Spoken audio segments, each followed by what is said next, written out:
Hola a todos, gracias por estar aquí nuevamente. Hoy la ufología se viste de luto desde México. Alberto Secua, el ingeniero Alberto Secua, se ha ido.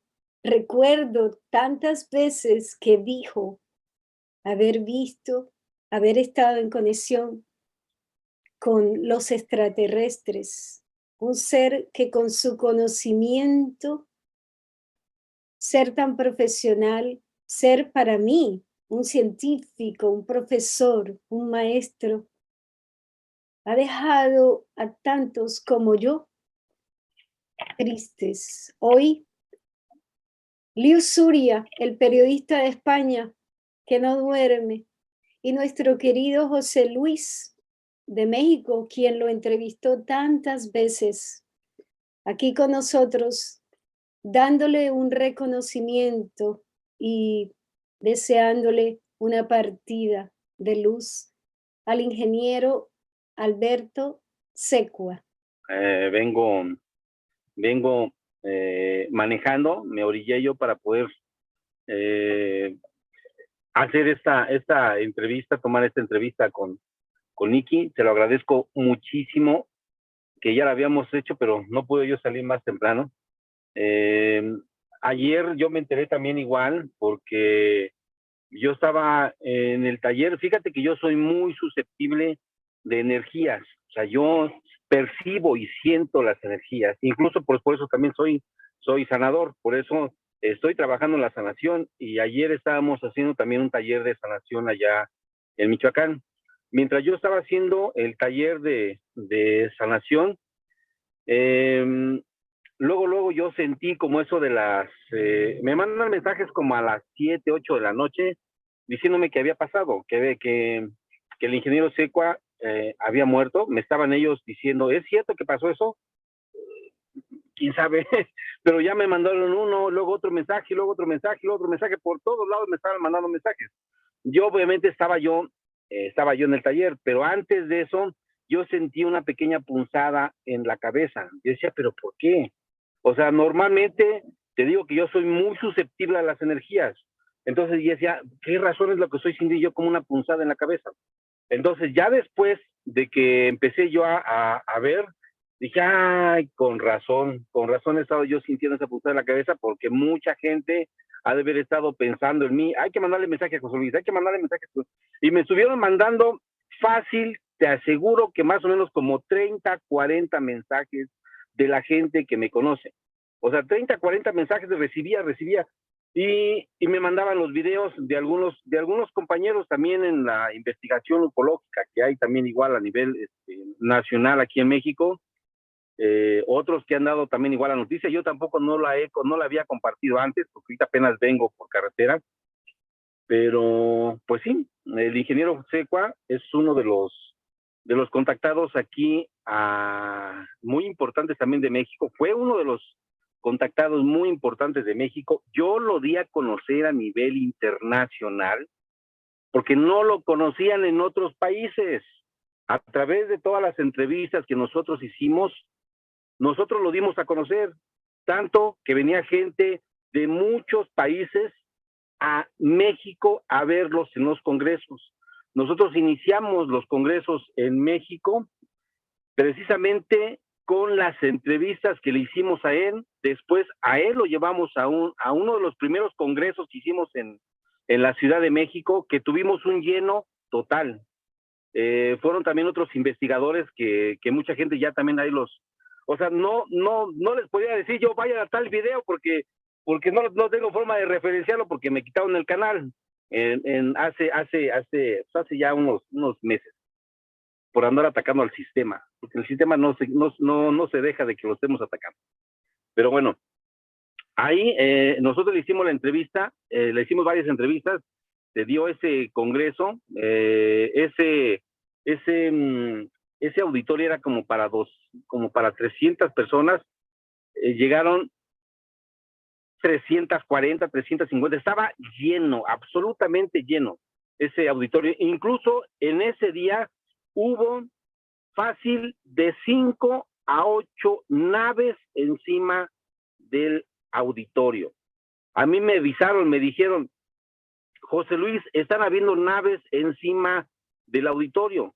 Y dice, ¿en serio? Yo agarré mi cámara, mientras yo dejé que el otro que estaba exponiendo, yo salí con mis cámaras y empecé a grabar. Y no nada más iba yo, iban otros investigadores, también gente que trabajaba también en el canal 13 aquí en México, es otro de las televisoras a nivel público. Había otro compañero que estaba acompañando también a César Buenrostro, que también es medio escéptico, siempre es medio escéptico. A unos les caen mal, pero a otros les cae también bien. A mí me cae bien, a pesar de que sea así medio escéptico, o sea, es buena onda. Entonces, yo lo llegué a él ya después, pues vio allá arriba lo que estaba viendo, toda la gente observando al cielo. Había lucecitas, había como 5, 8 lucecitas. Y no nada más eso. Yo me enteré también de que en el centro de la Ciudad de México hubo personas que salían, porque a mí me comentaron, y cuando yo fui, una semana después, yo había ido al centro de la Ciudad de México y me comentaron, oiga, porque ahí también me habían reconocido ahí en donde estaba. Me dijeron, oiga, usted no sale por ahí con eso de los ovnis. Pues más o menos. Y lo que pasa es de que aquí nosotros tuvimos un montonal de avistamientos. Salió toda la gente aquí de los establecimientos que tenían para observar los ovnis.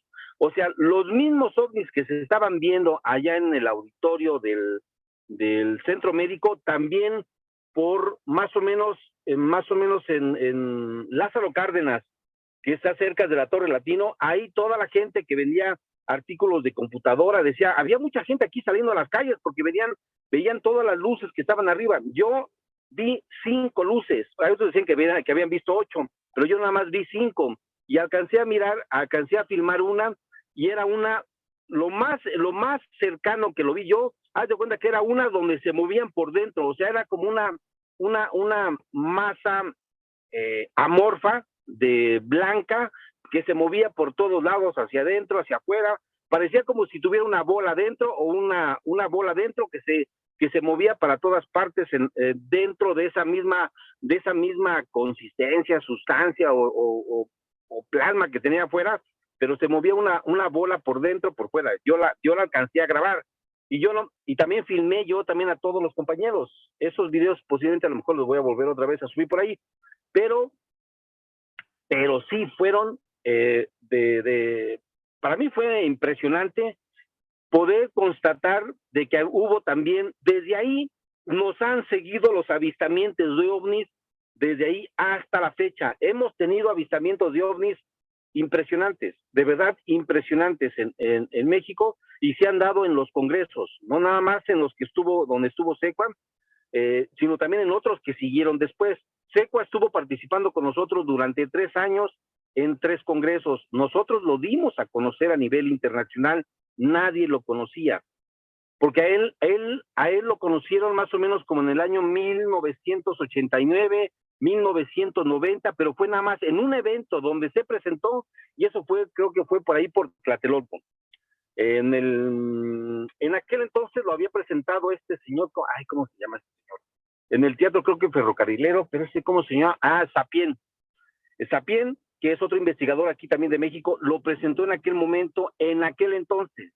De aquí, él fue el que también me ayudó a ir a conocerlo, porque andábamos con él, y él me platicaba de él, y ya fue cuando algo te digo que yo soy muy perceptivo, y algo me dijeron, a ver, bueno, preséntamelo, porque yo ya sentía la necesidad de poder conocerlo. De ahí me lo presentó, estuvimos platicando, le hicimos la entrevista. Esa entrevista fue un impacto a nivel mundial, la primera entrevista que le hicimos, y de ahí le seguimos haciendo un montonal de entrevistas. De ahí, cada entrevista, mucha gente también ya esperaba las entrevistas que le estábamos haciendo a él, pero fue hasta el 2016 que ya dejamos de llevarlo también igual a otros congresos, porque ya teníamos varios congresos llevándolo varias veces. Pero sí fue algo impresionante, porque la gente seguía mucho mucho la información que pasaba, daba mucha información. Eso fue lo que a mí me llamó la atención, de que en esos eventos se presentaban avistamientos de ovnis. Y precisamente ayer, cuando yo estaba haciendo ese taller acá en Michoacán, sentí yo una punzada aquí en la cabeza. Yo decía, pero ¿por qué siento esto? ¿Por qué? Y ya entendí por qué. Cuando me estaban llamando los mensajes, me estaban diciendo, es que Secua esto, es que Secua se falleció, es que Secua ya se murió. ¿Cómo? Y entonces ya entendí por qué estaba teniendo esa pequeña punzada. Por lo que sé, él falleció de enfermedad natural por la edad. Él de por sí ya se veía acabado realmente por la edad. Pero bueno, él siguió trabajando de todos modos, él haciendo su trabajo también igual allá en Pachuca, en Tulancingo. ¿Te das cuenta? Ha habido mucha trascendencia, no nada más de él. Incluso hoy me llaman, me mandan un mensaje que acaba de fallecer otro ufólogo de México que se llama Eduardo. Otro ufólogo de México me acaban de mandar un mensaje que lo anunciaron en las noticias que acaba de fallecer. Claro. Bueno, yo solamente lo conocí a través de sus vídeos. Me caía muy bien, lógicamente, su ternura, la ternura con la que transmitía la información. Al final ya tenía la voz muy temblona y no entendía bien lo que decía, no se le entendía bien lo que decía. Indudablemente que pasará a la historia del contactismo, puesto que ha marcado una época. Yo quería aprovechar la ocasión para contar todo lo que la información que yo tuve de contacto. Yo empecé con Eugenio Siragusa hace muchos años, siguiendo los mensajes de Eugenio Siragusa, de Lice Moreno en España, que fuera de Eugenio. Luego Sisto Paz de Perú, a quien conocí personalmente. Y luego el resto de los contactados son prácticamente, salvo algunos brasileños, el resto de los contactados son prácticamente mexicanos. México es una tierra rica en contactismo, muy rica. Desde, yo qué sé, Jaime Maussan, el profe Alejandro, un montón. En México hay un montón de contactados. Es una tierra que tiene mucho vínculo. Y lo último fuerte que oí es que el arca que descubrieron, eso lo contó el doctor Michael Sala, el arca gigante que se había activado en el fondo del Atlántico frente a Florida, que fue investigada por los americanos y por los chinos. Bueno, no sé si lo conoce la historia, José Luis. Resulta que a pesar de que China y Estados Unidos se llevan a matar, a pesar de eso, parece ser que tenían un trato, porque los chinos le enseñaron una instalación y una nave subterránea en la Luna que descubrió el módulo lunar chino, el vehículo el rover chino. Se lo enseñó al americano a cambio de que los americanos compartieran sus conocimientos con los chinos.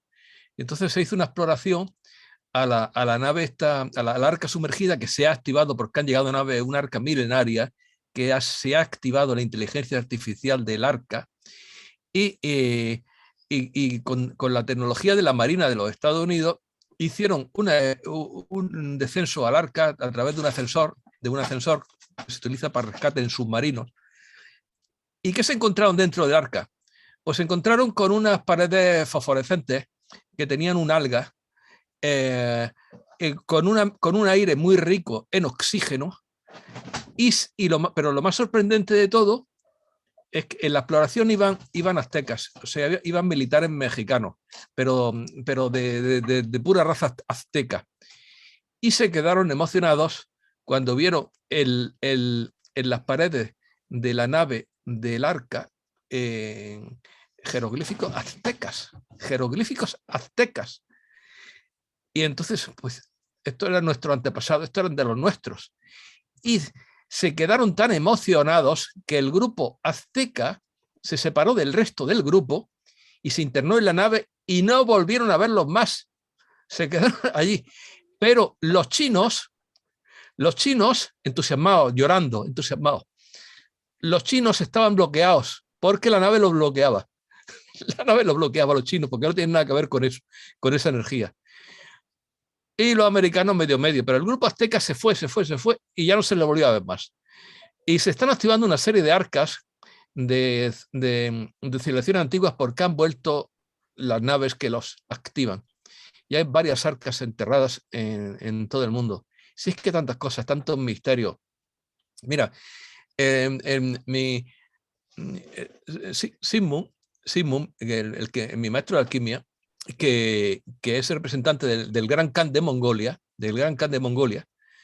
resulta que el Gran Khan de Mongolia tiene una nave voladora, pero esa nave voladora la tenía escondida en una cueva y se la encantó Putin, los rusos. No, de por sí hay naves enterradas en el mundo, en muchas partes no hay naves enterradas.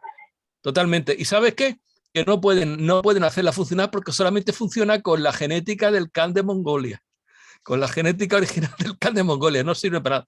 También tiene el Khan de Mongolia muchos libros de la antigua biblioteca de Alejandría, rescatados de la antigua biblioteca de Alejandría. Y asombrosamente también conserva una alfombra voladora como la de Sinbad, como la de las 1001 noches. Que yo toda la vida he soñado con la alfombra voladora. Después de ver las películas americanas y de leer las 1001 noches, toda la vida he soñado con la alfombra voladora. Sí, destruyeron la mayoría. Y la destruyó el Imperio Otomano. El Imperio Otomano destruyó la alfombra voladora. Pero algunas se conservan. ¿Por qué las destruyó? Porque era un peligro militar para ellos. Era un peligro militar para ellos. Pero luego he sabido que las alfombras voladoras no pueden volar por donde les dé la gana. Pueden volar por líneas, solamente por líneas ley. Y también he sabido que la clave de por qué flotan las alfombras es porque está hecho con una especie de arcilla o de lino especial que tiene propiedades antigravitatorias y que se encuentran en un sitio secreto en una montaña de África. Entretejían la alfombra con ese lino o arcilla que tenía propiedades cuánticas exactamente igual que tienen ahora los superconductores que le permitían flotar. O sea que, por poner un ejemplo, y bueno, pues bueno, yo cómo me sintonicé con México, pues me sintonicé con México a través del movimiento de Regina, a través de Antonio Velasco Piña, con la historia de Regina que me hizo llorar mucho la historia de Regina. Alberto Secua.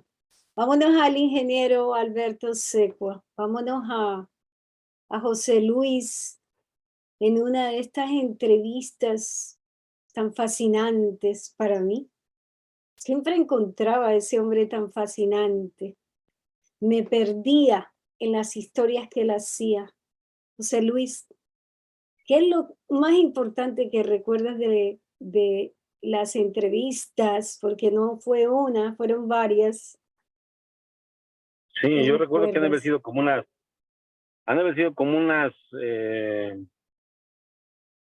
9, 15, de 9 a 15 entrevistas más o menos que hicimos porque fueron también en varias partes. Ese es el material que nosotros tenemos. Pero fueron entrevistas pues muy largas. A veces teníamos entrevistas de 1 hora, 2 horas de pláticas que tuvimos con él. Pero lo que más me impresionó no fue tanto lo que él lo conocieron en México, lo conocieron mucha gente. Él aparecía a veces en las revistas de investigación OVNI de hace años, cuando yo apenas tenía era un mocoso, por así decirlo. Tenía como 10, 11 años. En aquel entonces, Oscar Sapien, ya me estoy acordando. Oscar Sapien, él lo entrevistaron porque él era investigador y periodista y lo pasaron también igual a unas revistas que en aquel entonces estaban. Yo apenas, en aquel entonces, yo apenas tenía como 11 años. A los 12 fue cuando yo empecé a enterarme de los ovnis por una compañera de la escuela que dijo que en su casa había aparecido un platillo volador. Y después de ahí, de que ella dijo eso, a mí como que algo se activó conmigo y de ahí empecé a investigar.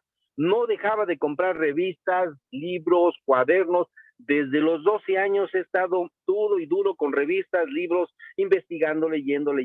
¿Pero qué? ¿Por qué? Porque algo se activó conmigo. Algo cuando dijeron OVNI, de ahí se activó algo conmigo y empecé con esa investigación. Desde ese entonces, yo a Secua, yo sabía por ahí de algo, también de lo que escribía también Sapien en esas revistas, pero bueno, ya después lo conocimos, estuvimos haciendo muchas vigilancias. Una de las vigilancias, hoy te puedo decir que pasaron cosas impresionantes ahí, porque después de haber terminado esa vigilancia con este Oscar Sapien y estar con varios compañeros, también con este Marco Antonio Rodríguez y luego Ernesto Franco, baja una nave del cráter del Popocatépetl, porque ahí donde íbamos a investigar, baja una nave del cráter del Popocatépetl, se viene hacia donde estamos nosotros y pasa como a 50 metros arriba de nosotros, o sea, viene directamente hacia nosotros. Y arribita de nosotros, en nuestras cabezas, en el cenit, la nave desaparece, pero la nave desapareció para investigarnos. Realmente desaparece, pero ya creen que ya se fue, no. De ahí se desaparece para andar aquí con nosotros, aquí viendo, pero en otro plano invisible. Realmente por eso bajó, por eso se desapareció encima, pero para andar aquí viéndonos quiénes somos, qué estábamos haciendo ahí. Ahí para eso se apareció. Después de ese avistamiento, yo tuve esa nave parada enfrente de mi casa durante mes y medio. Jamás, no había contado yo esto, como 2 meses o mes y medio parada enfrente de mi casa, observándome qué estaba haciendo. Nada más observándome. Ahí, parada ahí, no parada enfrente de mi casa, pero sí como a unos, 100 metros. Yo salía de la puerta de mi casa y me hacía como si la Virgen me hablara. Así como más o menos, pero ya me daba cuenta que estaba observando. Me decía, pero ¿por qué me estaba observando? De ahí dejé de estar grabando, porque dije, ¿qué? Ahora, ¿qué he hecho? Dije, porque me estuvieron vigilando, o sea, por 1 mes y medio, 2 meses, yo observaba. Yo tengo una vista de águila, o sea, yo puedo ver a lo lejos cualquier objeto. Sí me doy cuenta cuando cuando salíamos a vigilar, siempre observaba. Pero a mí lo que más me sorprendió de lo que estuvimos viendo fueron los avistamientos de ovnis, empezando por los que se dieron ahí en el auditorio, en el del centro médico. Son objetos raros, amorfos, pues de manera impresionante. La verdad sí fueron impresionantes. Y otra cosa que también fíjate, en ese auditorio, nosotros llegamos como a 350 personas más o menos. La capacidad la rebasamos, porque llegó muchísima gente.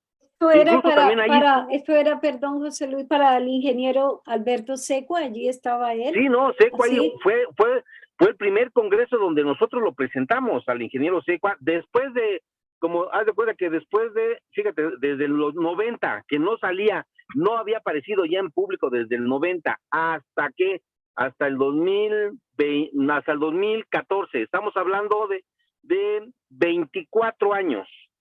O sea, que él andaba en otras cosas, pero no, a nivel mundial nadie lo conocía. Entonces, a partir de lo que nosotros hicimos, de empezar los congresos, de las entrevistas, todo mundo lo empezó a seguir por muchos lados. Sí. O sea, él se dio a conocer realmente a nivel mundial por las entrevistas que nosotros le hicimos. Llegó muchísima gente, llegó también muchísima gente de muchas partes del mundo a buscarlo para tomar sus talleres con él. Pero eso fue gracias a las entrevistas que nosotros hicimos, a nosotros a verlo otra vez.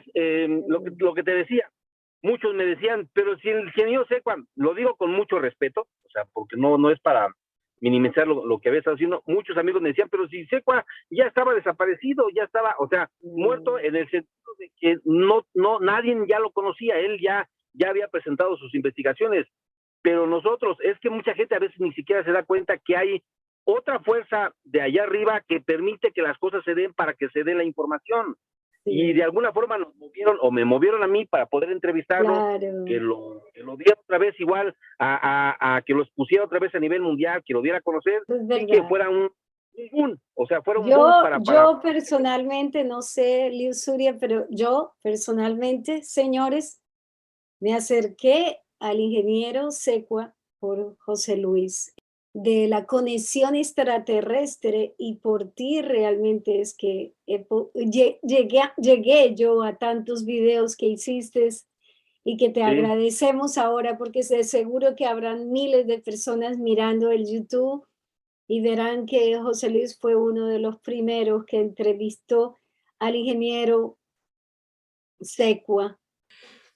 Pues que ha dicho una cosa que es una gran... José Luis ha dicho una cosa que es una gran verdad. A mí me han preguntado muchas veces quién controla el mundo. El mundo lo controla el grupo Bilderberg, la trilateral, o la madre. Siempre doy la misma respuesta. El mundo lo controla Dios y los Así es. ángeles que trabajan con él. A nosotros, lo cual no quiere decir que cada uno no tengamos que cumplir nuestra misión, nuestra labor, pero el mundo está controlado desde arriba, está controlado desde arriba, y y eso es lo que me da una gran confianza en el futuro. El que tengamos, aunque si no creemos que existe un control superior de todo, es que nos volvemos locos, porque uno hace una cosa, otro hace generalmente disparates, claro, o dice o hace. El ser humano es una especie de especialista en cometer errores, aunque gracias a los errores aprendemos, pero somos especialistas en cometer errores. Y yo el primero. Yo el primero.